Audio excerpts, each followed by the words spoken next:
देखिए, आप सब जानते हैं न्यायपालिका कैसे चलती है या न्यायपालिका की ताकत क्या है। डेमोक्रेसी के 3 पार्ट।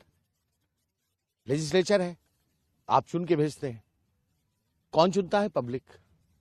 उसके बाद क्या आता है? एग्जीक्यूटिव। उसी में चुने में से कुछ लोग एग्जीक्यूटिव में आते हैं। और तीसरा पार्ट है न्यायपालिका।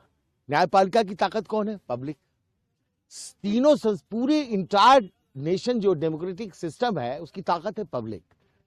अगर पब्लिक का विश्वास न्यायपालिका से हटेगा तो क्या होगा ये खुद आप अंदाज लगा लीजिए। पूरा देश कोलैप्स करके नीचे चला जाएगा। एक सामान्य कर्मचारी के घर पे 15 लाख रुपया मिलता है तो उसको जेल भेजते हैं। एक जज के घर पे 15 करोड़ रुपया कैश मिल रहा है, उसको घर वापसी का इनाम दिया जा रहा है। क्या हाईकोर्ट, इलाहाबाद हाईकोर्ट क्या डस्टबिन है, कचरा बिन है? करप्शन के खिलाफ हाईकोर्ट बार बिल्कुल स्ट्रांग फुटिंग पे खड़ा है। हम उसका स्वागत यहां नहीं होने देंगे। उनका ज्वाइनिंग अगर होती है, we will sign the high court, lawyers will abstain from work. आगे देखिए, आज का ये जो अभी आपको फैसला है, जो हमने स्ट्रांग वर्ड में प्रोटेस्ट किया है, ये एग्जीक्यूटिव का डिसीजन है। We have got the power to protest. फैसला क्या होगा उसके लिए जनरल हाउस सोमवार को तय करेगी। बहुत बड़ी जनरल हाउस होने जा रही है जिसमें सारे लोग मिलकर ये तय करेंगे कि हमारी मांग क्या है।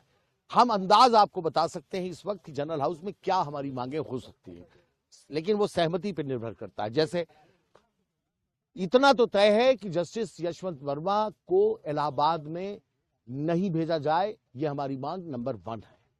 नंबर 2, किसी तरह की अब कोई जांच की आवश्यकता नहीं है, क्योंकि अगर जस्टिस वर्मा कोई एक्सप्लेनेशन देते हैं उससे पब्लिक फेथ रिस्टोर नहीं हो सकता। पब्लिक फेथ पूरी तरह से डैमेज हो चुका है। अगर पब्लिक हट गई इस न्यायपालिका से तो माफियाओं का राज्य होगा। लोग माफियाओं के दरबार में न्याय मांगने जाएंगे। तो क्या हिंदुस्तान की सरकार चुप बैठ रही है, मौन है, खामोश है? ये न्यायपालिका खामोश है? क्या पब्लिक फेथ बचाने की जिम्मेदारी सिर्फ लॉयर्स की है, जजेस की नहीं है? ऑनरेबल सुप्रीम कोर्ट ने जो ये कोलिजियम ने डिसीजन लिया है, हम उसके अगेंस्ट हैं, हम उसके खिलाफ प्रदर्शन कर रहे हैं। अगर वो आते हैं तो उसके बाद और ज्वाइनिंग यहां अगर होती है, उनका स्वागत यहां होगा तो हाईकोर्ट को हम साइन डाई क्लोज करेंगे।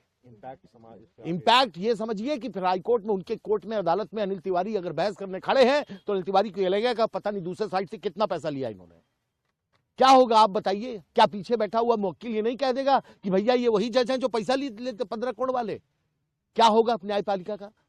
आज ये लड़ाई हमारी वकीलों की नहीं है, ये न्यायपालिका को हम बचाने की कोशिश कर रहे हैं। हमारा पिलर है ये न्यायपालिका। वो चीज है जिसको अगर डैमेज हुआ तो इसका फिर हिंदुस्तान में कुछ नहीं बचेगा। न डेमोक्रेसी बचेगी, न स्वतंत्रता बचेगी, कुछ भी बचेगा नहीं। दोबारा गुलाम होना चाहते हैं क्या? सब कुछ न्यायपालिका। मेरी दूसरी बात यह है कि मैं तो एक स्टेप के आगे की बात कर रहा हूं। जस्टिस यशवंत वर्मा का न्यायपालिका में फर्दर बने रहना पूरे हिंदुस्तान के लिए बहुत बड़ा खतरा है, कलंक है। इसलिए उनको तत्काल प्रभाव से उनको रिजाइन कर देना चाहिए।